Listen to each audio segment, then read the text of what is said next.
This one's coming from AITAH. It was posted 7 days ago.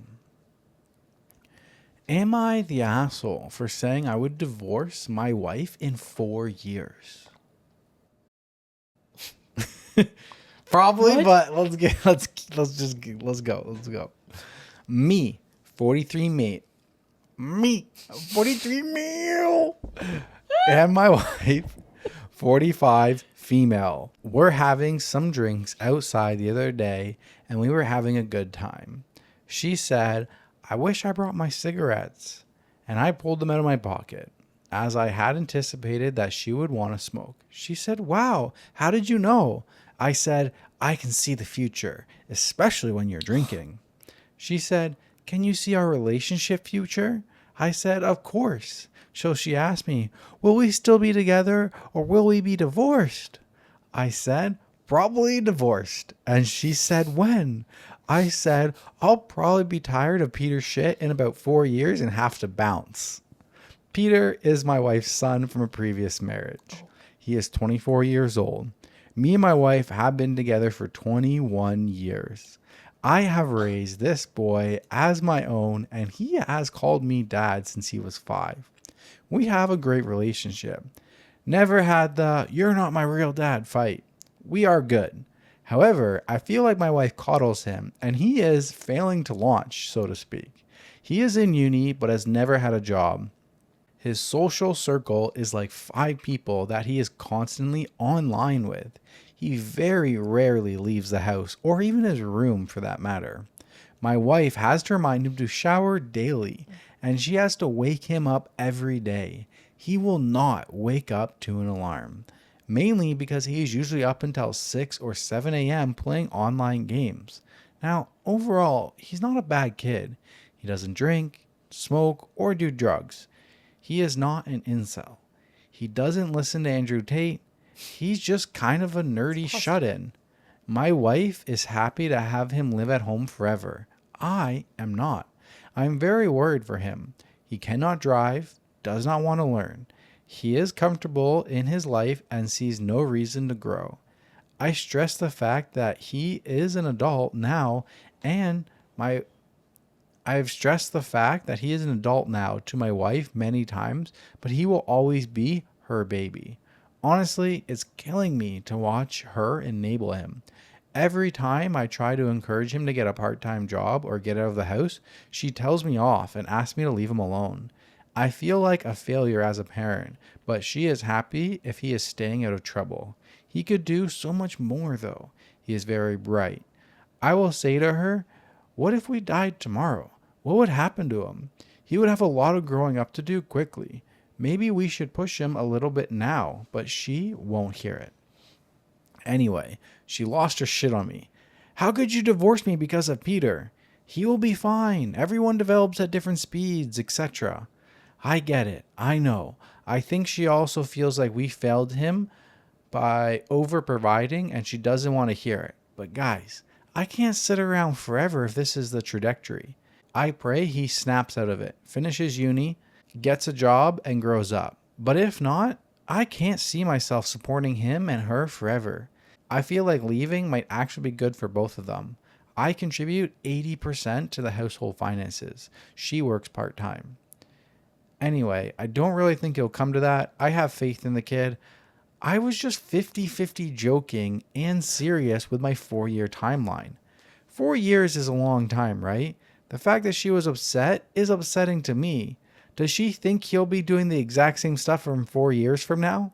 She thinks I'm an asshole because I'm giving an ultimatum and she doesn't care how long he stays at home.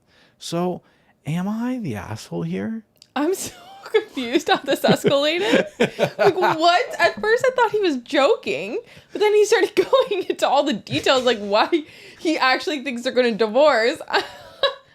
That was a roller coaster. And then he says I was 50% joking and 50% serious. I don't believe you. I think you're 100% serious. Right? Sounds like he's got a plan already. He's like, this shit's not fixed in 4 years. I'm out.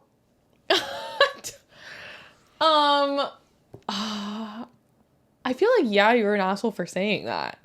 You're an asshole for saying that because... You're an asshole for making it a joke. Yeah. It's not a joke to you, apparently. Exactly. Like, you wouldn't joke about it if it is an actual issue. Yeah. So, like, yeah. Bro, he just went on a rant. This is a real issue for him. And he's like, it's just a joke.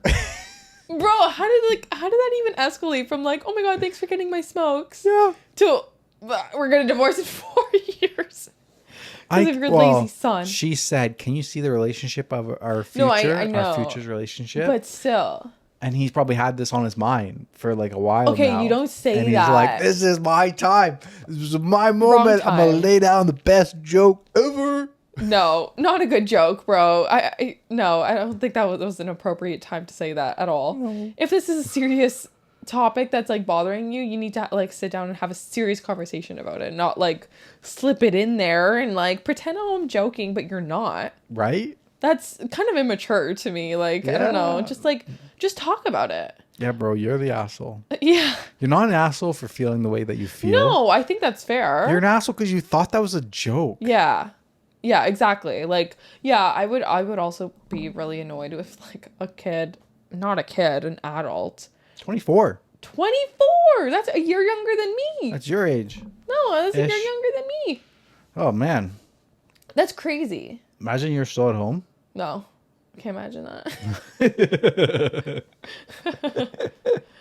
No, but like, yeah, I do agree. Like, he needs to start pushing them. And yeah, especially, everybody like, gets coddled too much. Yeah. You're supposed to move out at 18. He's like 6 years late. No, That's you're how not I grew up. supposed I grew That's up how with you that grew up, but that's not expectation, normal. and that was reality for back then. Yeah, but that's not normal. The age is getting higher. Huh? The age of moving out from home is getting higher. Yeah, but that's not because people are lazy. That's because the financial Ruin shitty of our economy. Yeah, I was exactly. thinking about this the other day, and this might be a little deep for this episode for our podcast because we're not a finance podcast, but like economics is not a proven thing. It's just something that humans have adapted over years of time. It's all fugazi. It's all thin air. It's all fake. It's a bartering system so that we don't have to trade the sheep for the beef or something, for the grain, whatever. It's a universal mechanism that we've had for a long time. But this whole idea of like inflation and debt instead of gold and currency and all that, it's not like it's been around for infinity and this is a proven system. So like inflation is a real thing. And when you just print fake money, the value of money becomes less. So like it's going to get to a point in the future where I want a slice of bread and it's $10,000 Canadian. Like, you know what I mean? Like statistically, inflation doesn't go backwards. The numbers are never going to drop down. The house prices, nothing is ever going to get cheaper unless there's a complete economic collapse. Yeah. So it's just going to keep increasing until like it's normal that like kids stay at home forever because they can't, and the grandkids stay at home, and it's like, it's fucking depressing. Yeah, it's depressing. Like it's so hard to buy a house in Canada, the US, anywhere. Like, yeah, like everybody's seeing inflation, but I just think about the fact that like it's not a perfect system that we work on. No. And especially like sometimes I think of like the differences between like communism and capitalism. I think mainly we're thinking of it because like right now in Toronto, they closed down the DVP or the Gardner because they're like rebuilding it. I remember watching this video one time in China, and like they hired in massive amount. They had like 100 excavators. They tore down the bridge and built it back up within like 72 hours or something. That's and crazy. we're like, here, our bridge is going to be closed. They say it's going to be closed for 3 years, probably 5 years. They already wrecked the other half of the end of the Gardner. So like our roads are a disaster.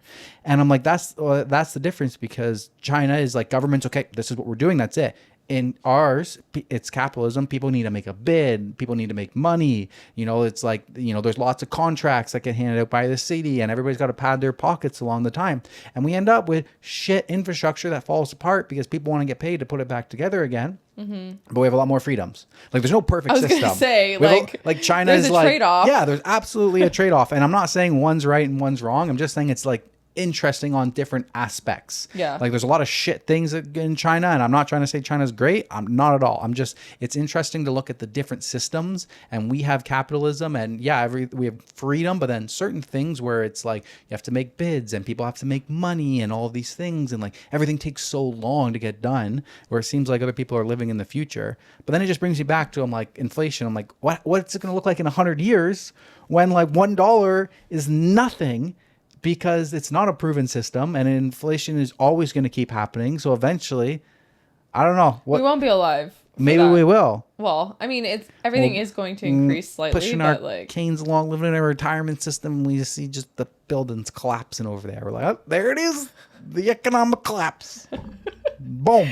What? How did we even get on this topic? I don't know. They're talking about like future and stuff. And does anybody else think about that? I think about that sometimes. Yeah, I do, but at the same time, for me, it's like at this point where we don't plan to procreate, so it's not really my problem. Well, yeah, but I mean, I'd love to buy a house. Yeah, no. Can't buy anything We're gonna downtown. buy an RV, it's okay. Yeah, that's all we can afford. That's all we can afford. Fucking RV. Can't buy a house or anything. Nope. Like, we make good money. You can't buy shit. Nope. Oh, yeah. Okay. I'm sorry I got sidetracked. I'll get back to my story here. Top comment on this. Some people have been saying we've been missing the top comment, so I'm trying because you get sidetracked like that. It's what it is. I don't know what to tell you. I try my best here. I'm not perfect. I'm a human. We try to get through a lot of stories. I got opinions. I gotta say it. Wrap it up. Okay, I'm sorry. Top comment. Here's some info for someone married to a Peter. My husband had a mom like your wife. He was always home playing games on his computer, and his mom loved that. She typed it with a lot of O's. Got it. Yeah. She could keep an eye on him at all times. Hand him peeled mandarins with the white icky stuff removed, of course. Going outside wasn't necessary. Accidents happen out there. There's a lot of evil people out there. Better for her boy to stay with her at home. Even when we got married, bought a house together, she was still saying random stuff like, "When are you moving back in at home, sweetie?" He's 40 now. Oh. He regrets never signing up for the army because he really wanted to do that, but mommy dearest forbade it. When he got laid off, I told him to just apply. He was exactly 2 months too late. He was devastated. If it had been years, that would have been fine, but 2 months too late? He was too old to enlist. He keeps falling back into the role of asking before taking a snack from the cupboard. I keep telling him, you paid for that snack. You even paid for that cupboard, the house it's in. Who's going to tell you no? He resents a lot of things he didn't do because staying in was safer and easier.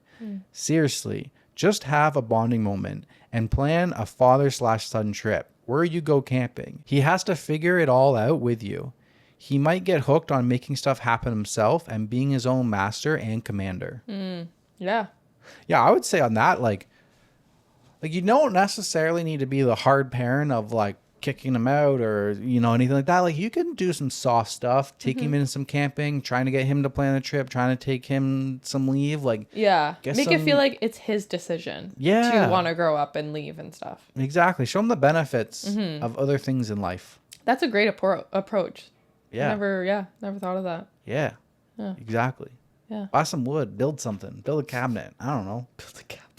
Did I ever tell you when I was a kid at the home, like when I was like, I don't know, grade 8 or something, I used to make wooden airplanes at a bandsaw, and I would cut them up, put little wings on them, put little propellers on them, and I'd sell them to people for like 10 or like $15 or something. Hustler. Yeah, I sold a bunch of them. That's cute. Yeah.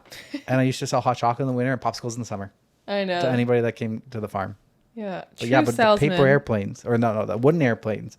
And I remember I gave one to my grandma as a gift, and she had it hanging on the porch for the longest time. I wonder what happened to that. If you find it, you should give it to Madison. Yeah, I should make her one.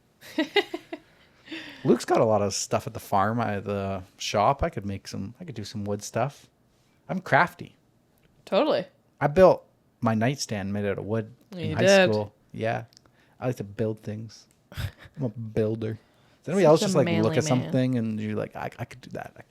I've never done that before in my life, but I could do it. That's just being a man. You guys You're overconfident a lot of the times. And that's statistically proven. I can't help it. I just think I can do anything. Like right. there could be like a broken down rocket ship and somebody would be like, we need to go to the moon. I'll be like, I'll fix it. Aye. All right. Moving on. Moving on.